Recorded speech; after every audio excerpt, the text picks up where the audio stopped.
Ladies and gentlemen, welcome to the very first podcast for the Vino Veritas Society. I'm David Rich, joined today by my co-founder in this organization, Dr. Tom Cranwetter.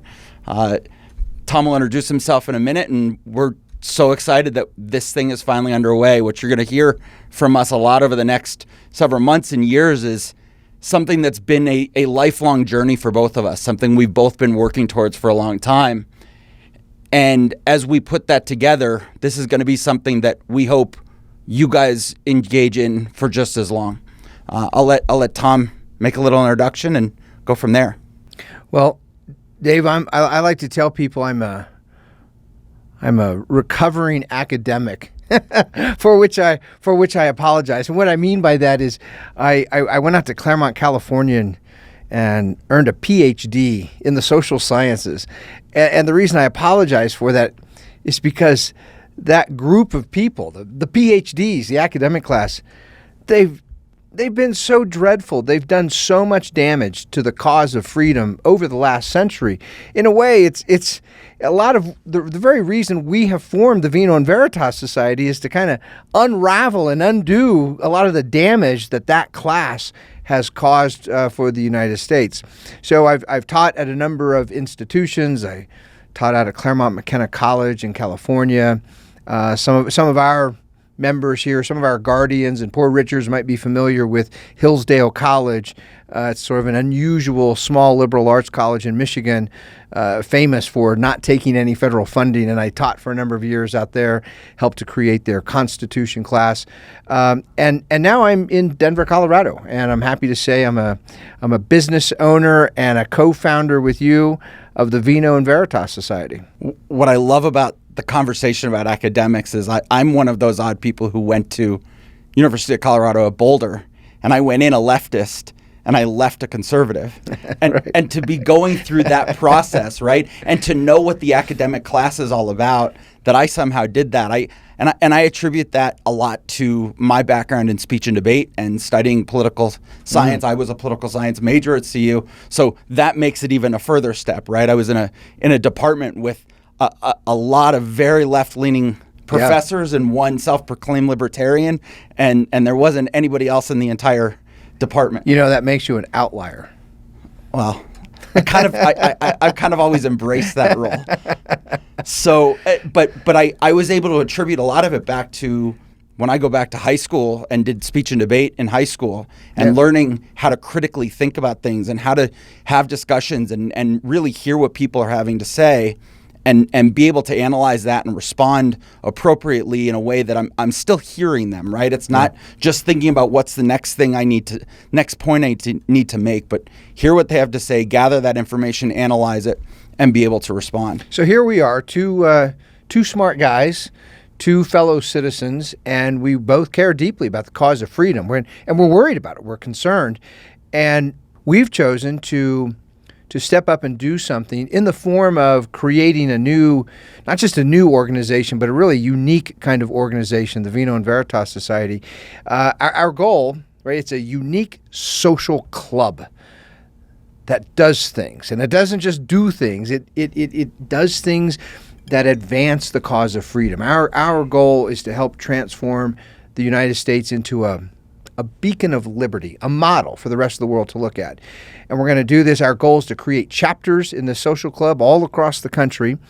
And we came to this idea sort of at the same time, but coming from very different backgrounds. And this might be kind of a useful thing to help people understand what the Vino Veritas Society is by understanding how you and I came to this same conclusion from different backgrounds.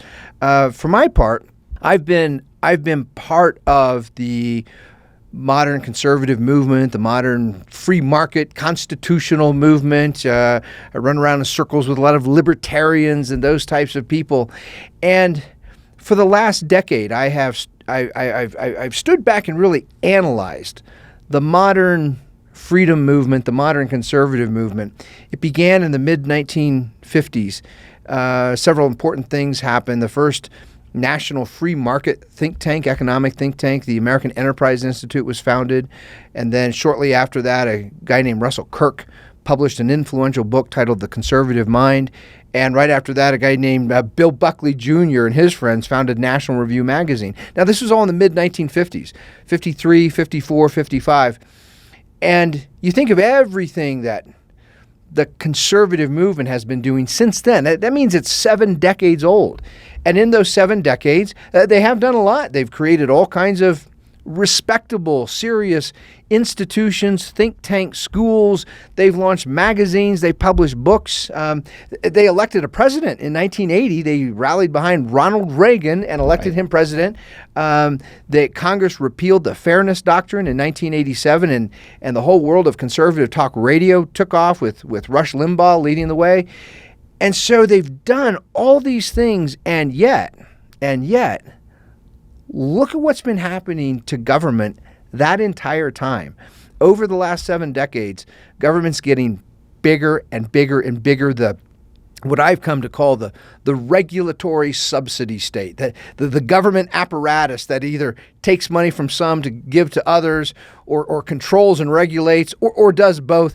That whole part of the government has expanded exponentially over the last 7 decades, and that led me to the conclusion that what we constitutionalists, we conservatives, what we've been doing, it's not working. It's not getting the job done.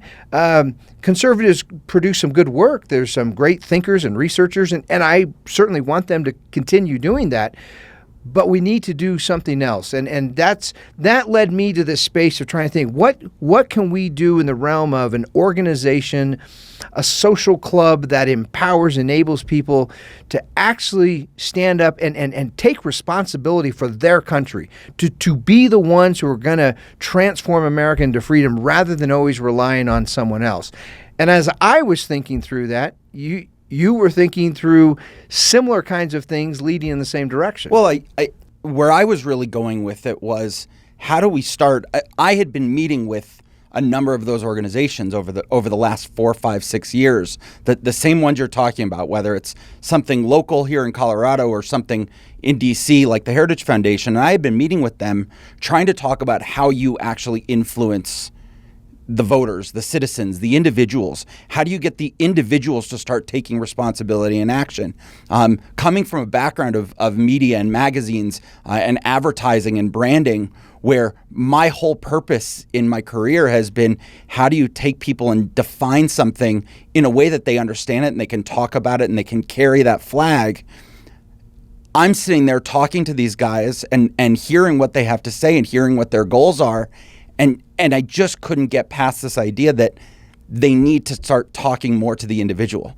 Right. And when you start talking about all of the shortcomings that they have, and I keep thinking, but you're not training the individual to go out and carry the banner of freedom. You're not training individual citizens to be better communicators of your message, of your goals, of your voice.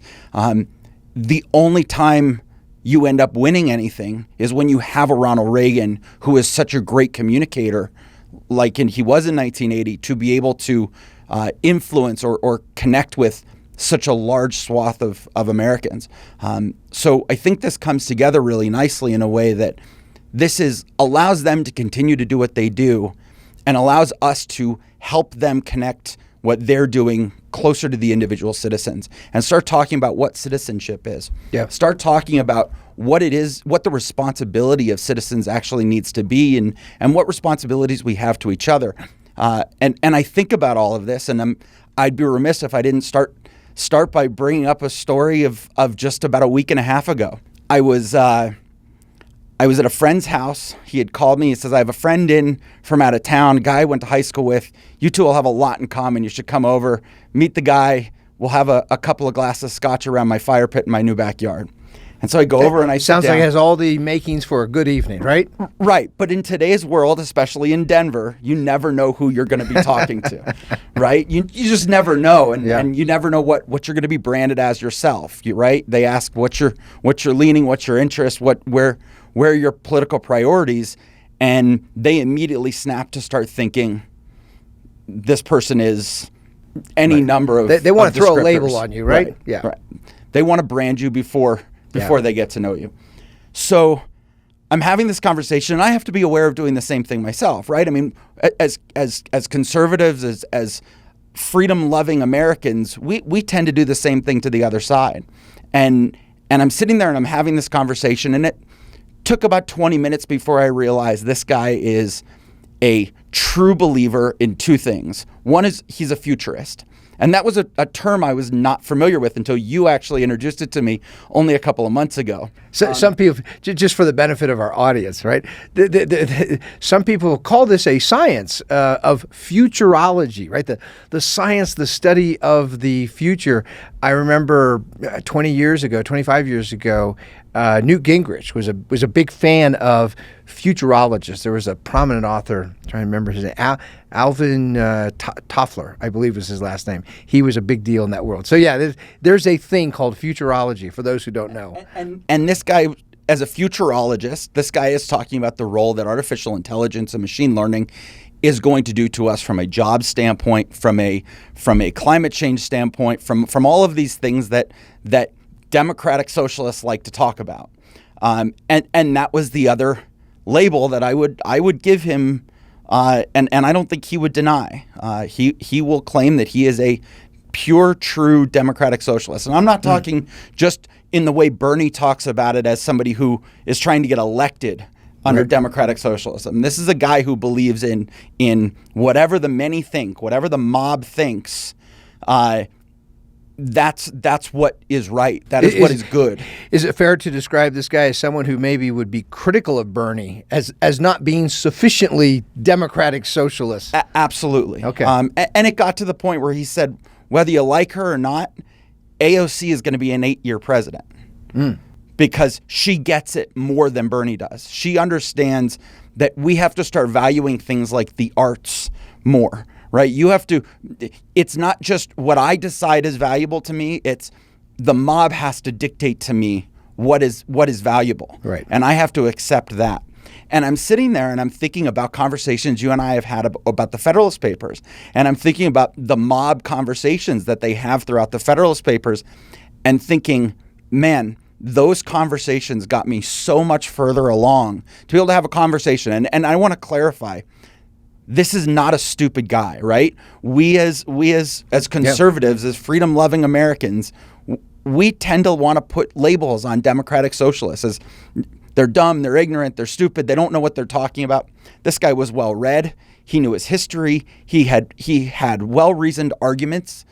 I don't agree with them. Right. But he had well-reasoned arguments, and there are things that you and I have for years gone back and forth talking about. Let me add in a quick little story to just to shore that up. I walked into I do a lot of public speaking at different kinds of events, and I walked into an event where I was going to speak, and there were a handful of these are top tier donors to conservative organizations. These were the big money guys.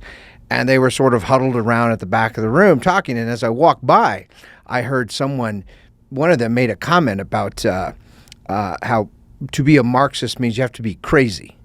And I stopped and I turned to him and I said, have you ever read Karl Marx? And they all looked at me, well, no, of course not. Why would we read that? I said, well, I have.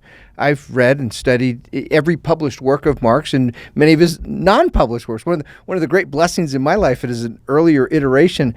I had a professor, a mentor, a friend who was a thorough disciple of Karl Marx. So I actually got to understand Marxism. And the point is, Karl Marx, boy, he was wrong about some fundamental core things, and his teachings have caused lots of damage. And he wasn't stupid. He wasn't thoughtless. He was applying tremendous brain power to try to come up with this universal theory of the world that would explain everything, which is no small task. It started, this conversation in a similar way started by both of us agreeing that Abraham Lincoln was the greatest president in the history of the United States.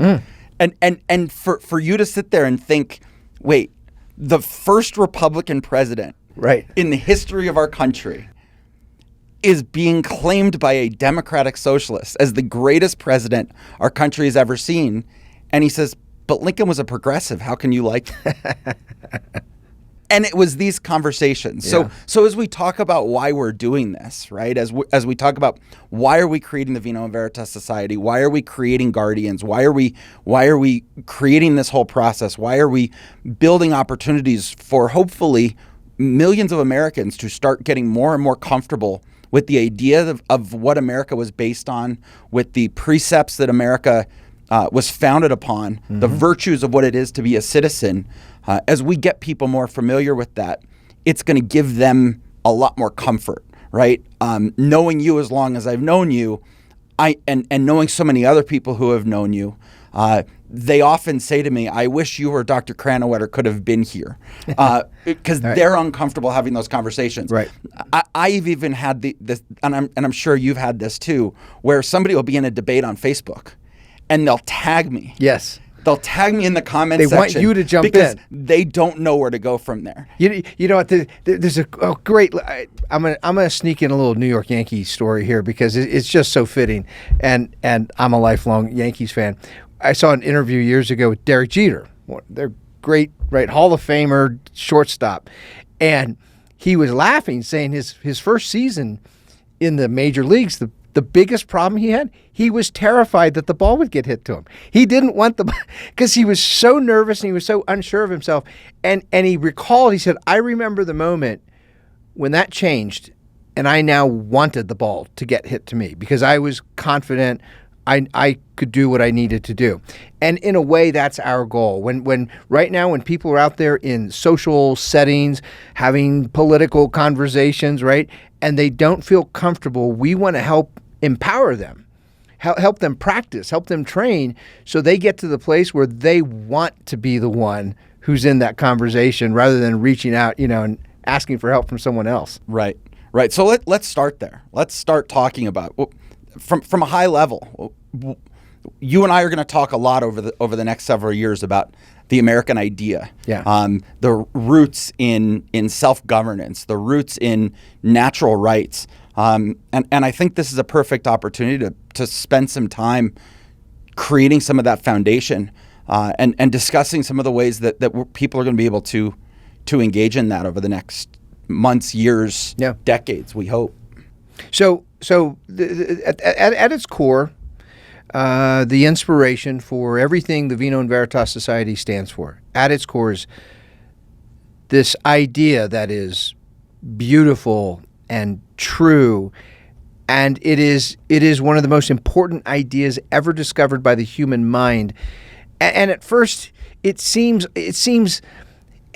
when you first hear it, it almost seems unremarkable. It seems like such a casual thing, and yet it's revolutionary. It's groundbreaking. And the idea is that human beings are free.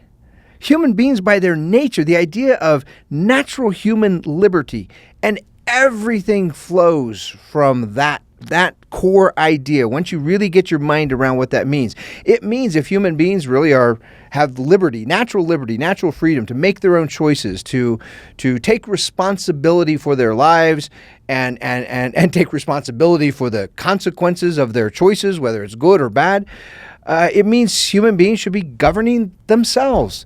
And this ends up being earth-shattering, earth-shaking in the political world. People like kings and Caesars and pharaohs, this is the last thing they don't want their subjects thinking about the fact that they are naturally free beings. And the United States was actually founded on that idea. It's right there in the center of our Declaration of Independence, that this is what this country is all about, or it's what it should be about. This is the thing at which we are aiming, is building a regime, building a set of laws, building a government, building a society that admires and honors and strives for this idea that people should be free. And that's the good news. The bad news, the troubling news, is we have veered so far away from those ideas. When the United States was founded, in practice, the actual country of the United States in, say, 1776, when the Declaration was written, it was falling short of those ideas. It was not living up to those ideas. Most glaringly, a subject of important research and scholarship that I've done in my work is the subject of slavery. I mean, that's the most glaring example of how these people were falling short. And they still held up the ideal, the principles. They said, that's what we're aiming for. And for the first 2 generations, 3 generations, Americans made tremendous progress moving toward the ideas of freedom. They abolished slavery quicker than any nation ever had in history. And then something happens in the 1880s, 1890s, early 1900s. A new movement crops up that called itself progressive. This new class of thinkers, they called themselves progressives. And they said those ideas of the founding, those are a fundamental mistake. It's a good branding move by them, right? I mean, you go back to the Federalists versus the Anti-Federalists. Yes. They picked a term that who could say we don't want to make progress? In fact, it's one of the reasons I've never liked the term conservative, for that very same reason, because it's so ambiguous. What is it exactly we're conserving or preserving? But the historical fact is the progressive movement, you know, if you think of the founding here and you think of this beautiful idea of human liberty, and we're trying to get closer and closer to it, the progressive movement takes us off on a turn. And now we're moving farther and farther away from the perfect ideas of freedom, the ideas of human flourishing. And what our mission is of the Vino Veritas Society is to turn us back, get us back going, at least back in the direction of the idea of freedom, even if we can't, get there fully. Let's try to get as close to it as we can. And that's going to require a change in public opinion. It's going to require a change in culture. It's going to require that American citizens become better citizens. And there's no way they can become better citizens if they don't know what citizenship means. And so part of the Vino Veritas Society is training to become better citizens by studying the idea, the goal of citizenship. What I really love about the founding and this idea of this aspirational goal of where our country is going, this isn't something that Thomas Jefferson and Ben Franklin and George Washington and Adams and Madison and Hamilton and all these guys just sat down one day and cooked up in their basement, right? This wasn't just some, hey, it would be really cool if we had this thing called natural rights. And I mean, this was thousands of years of scholarship that they analyzed, and they spent time reading, and they spent time understanding, and they assembled all of these different ideas from all of these great thinkers and put it towards something on paper, and to be the first country to put it on paper and say this is going to be what we aspire to. Yeah. And in fact, right, it's all of that. There are these 2 remarkable things about the American founding. One is that long line of philosophic thought that to which you're referring, the history of political philosophy that really culminates in the political theory of the American founding, the idea of self-government. And it was supported in practice by cultural habits. If you think of the people who lived in British North America for 150 years prior to the Revolution, these are people, remember, every one of the original colonies, the 13 colonies which became the 13 states, every one of them began with a charter from the king, which was a permission slip. You had to get permission. I mean, that's what it means to be a subject, right? You beg permission. May I please sail across the ocean and try to start a new life? He gave these charters, and all he did was give permission. He offered no assistance, no help. There was no welfare program. There were no subsidies. There were no, what was the latest act Congress did? The CARES Act? The CARES Act. There was no CARES Act, right? These people arrived, and it was wilderness. There were no hotels. There were no restaurants. There was nothing but possible disease and, some native tribes, and it wasn't clear if they were friendly or unfriendly. And a whole lot of rattlesnakes, as Ben Franklin likes to talk about. That's right. And what that means is those people out of necessity, they were industrious, they were self-reliant. They knew that if they did not work to produce and create things, they were going to die. They were going to freeze to death or die of starvation or something. So by the time you get to the American Revolution, you have this culture of self-reliance and productivity that lines up with the political theory perfectly.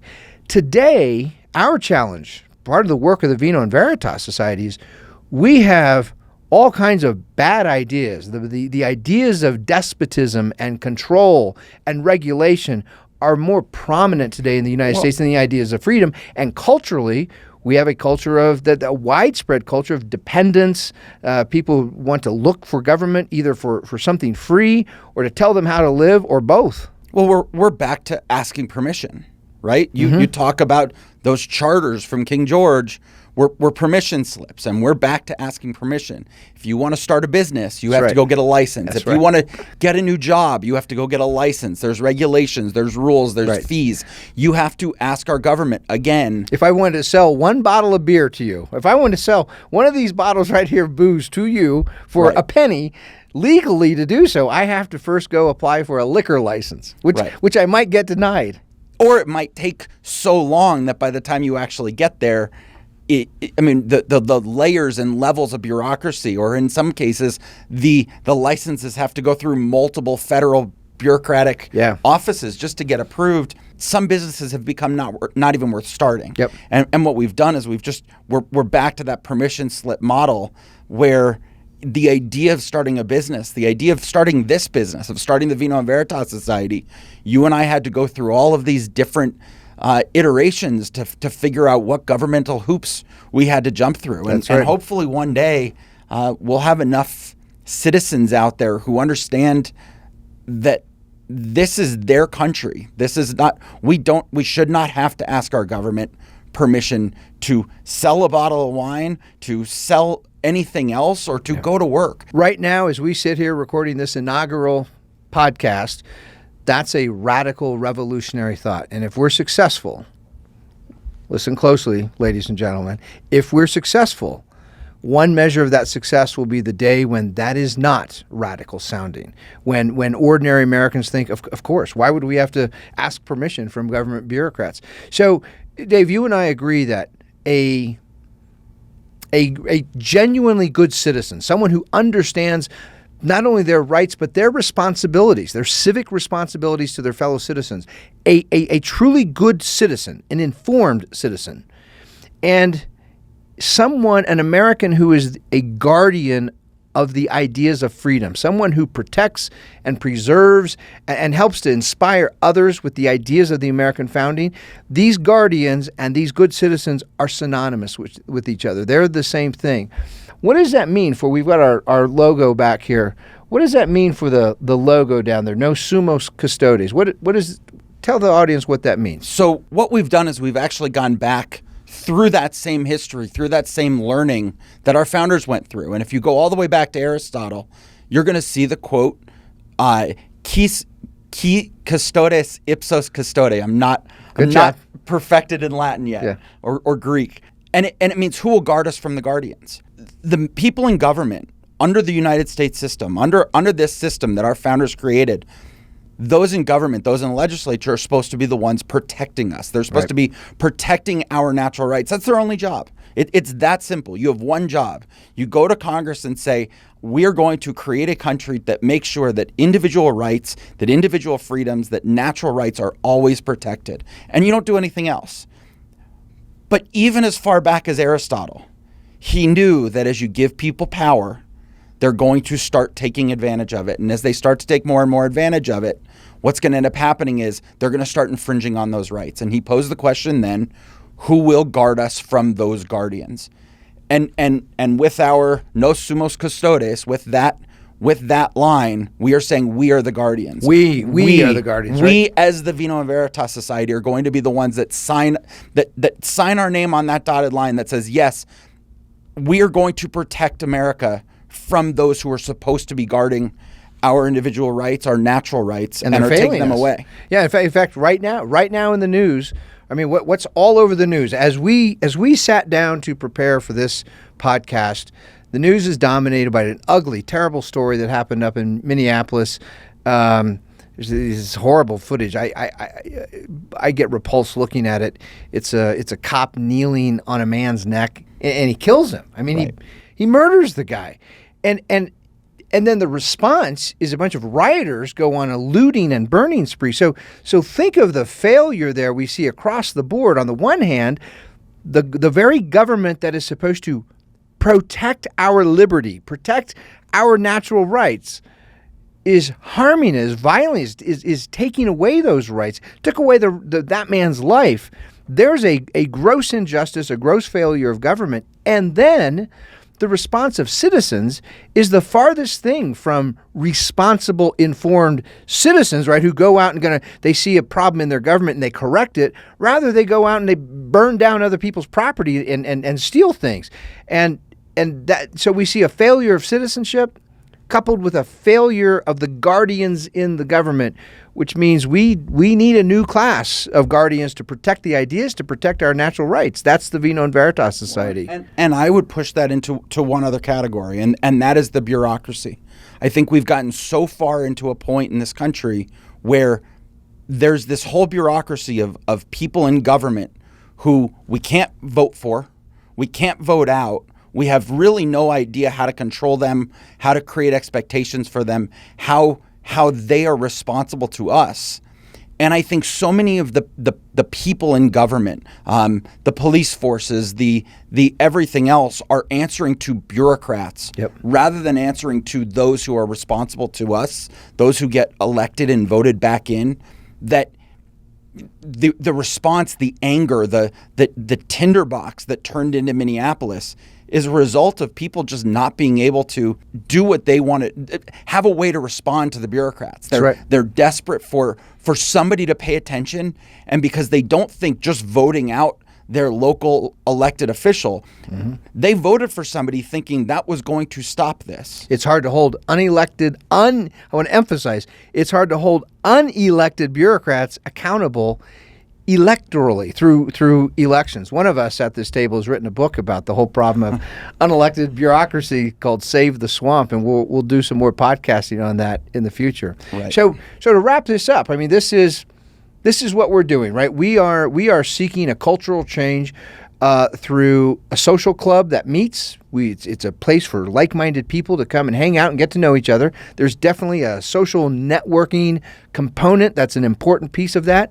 Every time they're going to have monthly chapter meetings. They're going to learn something important. There's going to be a little lesson offered while they're sipping their wine or their beer or whatever, having a good time. They're going to get to practice, right? They're going to get those who want to practice communicating whatever you're good at, whether you're good at writing or making videos or memes.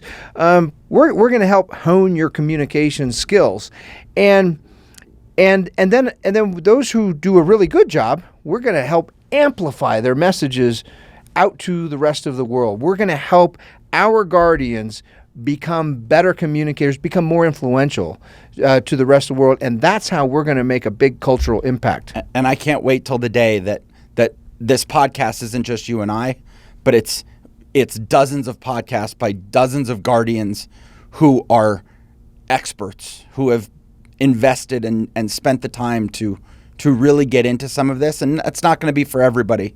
But this organization isn't just about you and me. Yep. This organization is about citizens.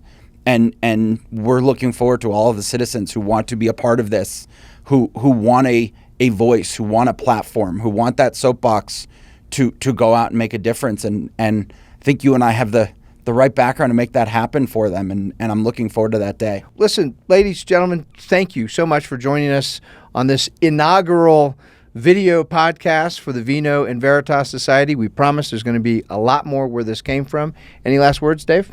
Looking forward to the start of some of our new chapter activities over the next few months, and as new and more people join, we're gonna introduce you to the idea of becoming a poor Richard.